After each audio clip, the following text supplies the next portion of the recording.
할렐루야. 새벽기도에 오신 성도님들을 주님의 이름으로 환영하고 축복합니다. 오늘은 제가 잠시 기도하고 하나님 말씀 나누겠습니다. 사랑의 주 하나님 감사합니다. 오늘 우리에게 사도행전 26장의 말씀을 또 묵상하고 나눌 수 있는 기회를 주심을 감사합니다. 이 말씀을 통해서 우리가 더욱더 주님께 가까이 가고 또 복음 전파하는 일에 힘을 쓸 수 있도록 주님 도우시고 함께하여 주옵소서. 각자에게 주시는 메시지를 받고 삶에 적용하고 나누는 귀한 시간 되게 하여 주옵소서. 감사하며 예수님의 이름으로 기도드립니다. 아멘. 네, 오늘 우리에게 주신 하나님 말씀은 신약성경 사도행전 26장 1절에서 18절까지 말씀을 가지고 변명이 아니라 복음 전파라는 제목으로 하나님 말씀을 나누겠습니다. 제가 먼저 성경 봉독하겠습니다. 아그리빠가 바울에게 이르되 너를 위하여 말하기를 내게 허락하노라 하니 이에 바울이 손을 들어 변명하되 아그리빠 왕이여 유대인이 고발하는 모든 일을 오늘 당신 앞에서 변명하게 된 것을 다행히 여기나이다. 특히 당신이 유대인의 모든 풍속과 문제를 아심이이다. 그러므로 내 말을 너그러이 들으시기를 바라니이다. 내가 처음부터 민족과 더불어 예루살렘에 젊었을 때 생활한 상황을 유대인이 다 아는 바라.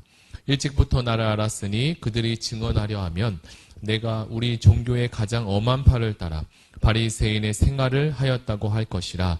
이제도 여기 서서 신문 받는 것은 하나님이 우리 조상에게 약속하신 것을 바라는 까닭이니 이 약속은 우리 12지파가 밤낮으로 간절히 하나님을 받들어 섬김으로 얻기를 바라는 바인데 아그리빠 왕이여 이 소망으로 말미암아 내가 유대인들에게 고소를 당하는 것이니이다. 당신들은 하나님이 죽은 사람을 살리심을 어찌하여 못 믿을 것으로 여기나이까? 나도 나사렛 예수의 이름을 대적하여 많은 일을 행하여야 될 줄로 스스로 생각하고 예루살렘에서 이런 일을 행하여 대제사장의 권한을 받아가지고 많은 성도를 옥에 가두며 또 죽일 때에 내가 찬성 투표를 하였고 또 모든 회당에서 여러 번 형벌하여 강제로 모독하는 말을 하게 하고 그들로 대하여 심히 격분하여 외국 성에게까지 가서 박해하였고 그 일로 대제사장의 권한과 위임을 받고 다메섹으로 갔나이다. 왕이여 정오가 되어 길에서 보니 하늘로부터 해보다 더 밝은 빛이 나와 내 동행들을 둘러 비추는지라. 우리가 다 땅에 엎드러짐에 내가 소리를 들으니 히브리 말로 이르되 사오라 사오라 내가 어찌하여 나를 박해하느냐 가시체를 뒷발하기가 내게 고생이니라. 내가 대답하되 주님 누구시니이까? 주께서 이르시되 나는 내가 박해하는 예수라. 일어나 너의 발로 서라. 내가 내게 나타난 것은 곧 내가 나를 본 일과 장차 내가 내게 나타난 일에 너로 종과 증인을 삼으려 함이니 이스라엘과 이방인들에게서 내가 너를 구원하여 그들에게 보내어 그 눈을 뜨게 하여 어둠에서 빛으로 사단의 권세에서 하나님께로 돌아오게 하고 제사장과 나를 믿어 거룩하게 된 무리 가운데서 기업을 얻게 하리라 하더이다. 아멘. 우리 선진들은 인생에 대해서 활처럼 매우 빠르게 지나간다라는 표현을 많이 했습니다. 저도 이렇게 삼둥이 육아를 하다 보면 정신없이 하루하루가 정말로 빨리 지나가는 것을 느끼게 되는데요. 요즘은 유튜브나 또는 쇼츠다에서 모든 것들이 너무나 짧고 빠르게 지나가는 것을 보니까 자기 자신에 대해서 묵상하고 깊이 생각해 볼 여유조차 주지 않기에 모두가 이 문화와 그리고 이 세상의 흐름에 매몰되어 자기 자신을 지금을 반성하고 되돌아볼 여유조차 없는 시대라고들 합니다.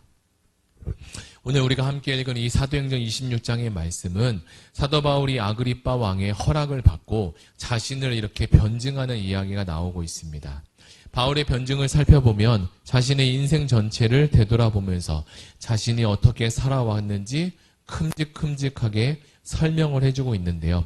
먼저는 자신이 엄하고 엄한 바리새인으로서 이 바리새파의 활동했음에 대해서 이야기를 하고, 둘째는 예수 이름을 대적하는 일에 누구보다 앞장섰음을 말하고 있습니다. 그리고 그 다음에 셋째로는 마지막으로 예수님을 만난 이후에 자신이 회심하고 예수 증인으로서 살게 된 내용을 설명하고 있습니다. 이처럼 사람들은 자신의 과거와 그리고 사후세계 그 사이에 현재라는 시간을 가지고 살아가는데요. 이처럼 빨리빨리 흘러가는 세상 속에서 자신을 되돌아보지 않으면 이 세상 급류에 둥둥 떠다닐 수밖에 없게 됩니다. 세상의 많은 사람들은 각자가 갖고 있는 종교를 가지고 살아갑니다.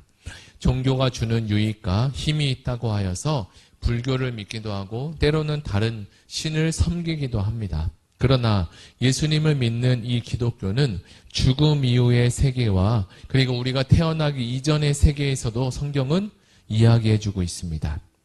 다들 대부분 종교를 믿고 자신을 믿는 것은 이 동일한 소망을 가지고 살아가는 것을 부인할 수는 없을 것입니다. 오늘 이 바울의 이야기를 들어보아도 그도 역시 자신이 갖고 있는 이 소망을 가지고 그리고 바리새인으로서 예수 믿는 사람들을 박해했던 것으로 보입니다. 바울은 이미 로마 황제에게 상소한 상태였지만 아그리빠가 그에게 변론한 기회를 줄 때 거절하지는 않았습니다. 그리고 바울은 그것들을 복음 전하는 기회를 가지고 삼았으며 철저하게 자신의 이야기로 시작하며 결국은 예수 그리스도를 전하고자 했습니다. 저도 삼둥이를 육아하면서 느끼는 건데요. 요즘은 참 좋은 아이템, 이 육아템들이 참 많이 있습니다. 이렇게 좋은 것들이 많이 있다면 육아도 좀 더 쉽게 할 수 있겠구나라는 생각도 들게 됩니다. 그런데 저와 여러분에게 이렇게 좋은 아이템을 발견하게 되면 그 아이템을 그냥 가만히 쓰고 있을까요? 그렇지 않을 겁니다. 주변의 지인들에게도 막 추천을 할 것이고 또 그분들이 물어보기도 전에도 카톡으로 막 링크를 보내주기도 할 것입니다. 왜 그렇게 할까요? 이것을 사용해 보니까 가성비도 너무 좋고 그리고 많은 부분에 큰 유익이 있다고 생각하기 때문입니다. 사도 바울도 이전에 바리새인으로 살아봤고 지금은 그리스도인으로 살아보니 예수 믿는 것이 참 진리라는 것을 이제 알게 되었습니다. 사랑하는 성도 여러분, 우리도 어떤 제품을 사도 뭐 2개 이상의 제품을 써보면, 사용해보면 어떤 것이 좋은 것인지 금방 비교할 수 있지 않습니까? 우리가 또 밖에 나가서 음식을 또 사 먹게 되면 여러 음식을 먹다 보면 어떤 것이 맛이 좋고 또 좋은 것인지를 금방 알 수 있는 것처럼 말입니다. 우리의 신앙생활도 이처럼 마찬가지인데요. 저는 물론 태어나면서부터 기독교 가정에서 태어났기 때문에 타 종교를 경험해 본 적은 없습니다. 그러나 우리 의아우리교회 많은 성도님들 중에서는 또 이전에 뭐 불교를 믿기도 했었고 또는 타 종교에 심취해 분도 계십니다. 그런데 그분들의 공통점은 이제 교회를 다니게 되고 예수를 믿게 돼 보니까 마음의 평안을 얻게 되었고 하나님이 살아계시다는 것을 때때마다 느끼고 있다는 것을 말하고 있습니다. 그렇다면 이 말은 어떤 뜻일까요? 예수 신앙 안에 정말 진정한 생명이 있고 예수 복음만이 살아있다는 증거를 우리에게 알려주고 있습니다. 바울은 이 아그리빠 왕 앞에서 변론한 기회를 얻었다고 했는데요.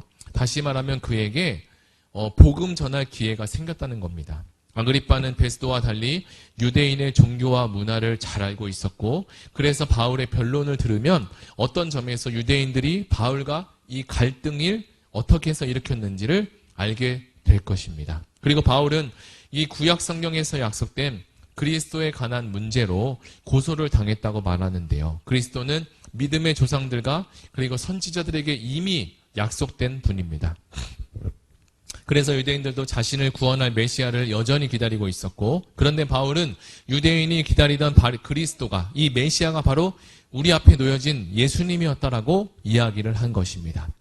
바울도 이전에는 예수님을 그리스도로 그리고 메시아로 믿지는 않았습니다. 그런데 다메섹에서 예수의 살아계심을 바울이 체험하고 알게 되니까 그분이 진짜 그리스도이심을 깨닫게 된 것입니다. 그래서 바울은 유대인에게 부활하신 예수님이 바로 메시아이고 그리스도이라고 말하고 전한 것입니다. 하지만 아직도 영적인 어둠에 갇혀있는 유대인들은 예수님을 그리스도로 인정하지 못했습니다. 그래서 그들은 계속하여 바울을 죽이려고 했습니다. 이렇게 영적으로 무지하면 진리를 오히려 비방할 수 있게 됩니다. 결국 바울과 유대인들 사이의 갈등은 예수 그리스도였습니다. 유대인들은 예수 그리스도를 가짜 메시아로 매도하고 있었습니다.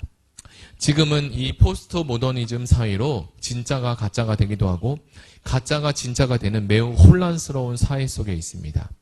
많은 사람들이 이것이 맞다고 하면 그냥 그것이 맞는 것이고 옳은 것이 되는 이런 사회가 되어버렸습니다. 바울도 유대인처럼 똑같은 신념과 그리고 생각을 가지고 있었기 때문에 더 안타까울 뿐입니다.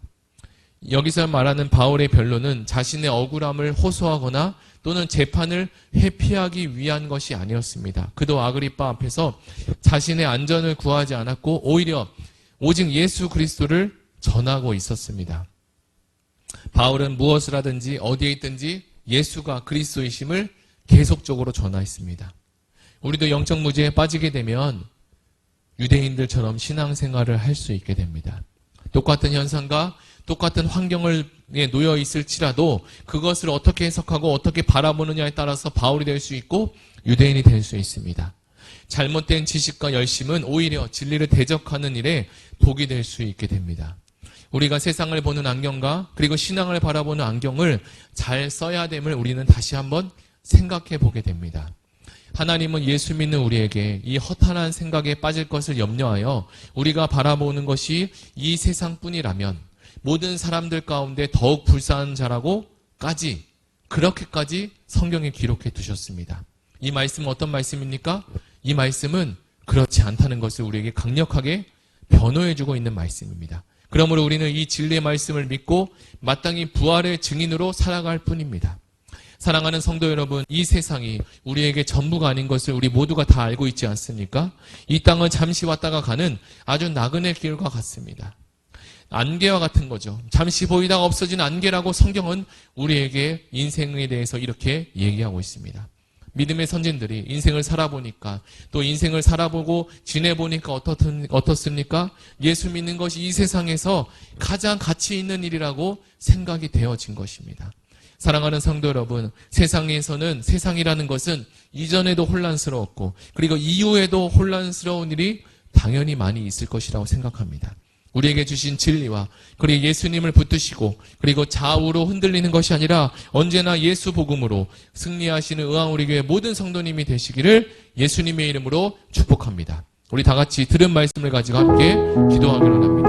하나님, 오늘 우리에게 사도행전 26장의 말씀을 주셨는데 참된 진리를 유대인들이 보았고 그리고 사도 바울이 보았으나 그들이 가지고 있는 안경으로 그들이 갖고 있는 생각과 해석으로 하나님 똑같은 상황을 하나님 다르게 해석한 것을 우리가 보았습니다. 우리에게 참된 진리로 해석할 수 있는 믿음의 눈과 그리고 영안을 열어달라고 우리 다 같이 말씀을 붙잡고 함께 기도하시겠습니다. 사랑하는 하나님 감사합니다. 주께서 주신 이 사도행전 말씀을 통하여서 우리에게 참된 진리를 분별할 수 있는 분별력을 허락하시고 하나님 세상 사람들이 다 아니라고 할 때 우리는 그것이 맞다고 외칠 수 있는 그리고 하나님의 말씀을 통해서 우리에게 진리 되신 것을 확연하게 확증하게 보여주셨는데 날마다 하나님 말씀을 묵상하며 이 말씀을 볼 수 있는 또 시야와 영적인 눈을 열어주셔서 하나님 예배하다 되는 하나님의 말씀의 눈이 활짝 열리는 그리고 시대를 분별할 수 있는 분별력이 열릴 수 있는 그 은혜와 진리가 우리에게 있게 하여 주옵소서. 감사하며 예수님의 이름으로 기도드립니다. 아멘. 우리 두 번째로 기도할 것은 교회를 위해서 기도하겠습니다. 이제 7월부터 시작되는 다음 세대 여름 수련회와 하나님 다음 세대 유치부, 유초등부 그리고 청소년부, 청년부까지 이르는 모든 수련회 가운데 하나님의 은혜가 있게 하시고 준비하는 교육자들과 우리 교사 선생님들에게도 하나님 동일한 은혜를 허락해달라고 우리 다 같이 주여 한번 물어 기도하시겠습니다. 주여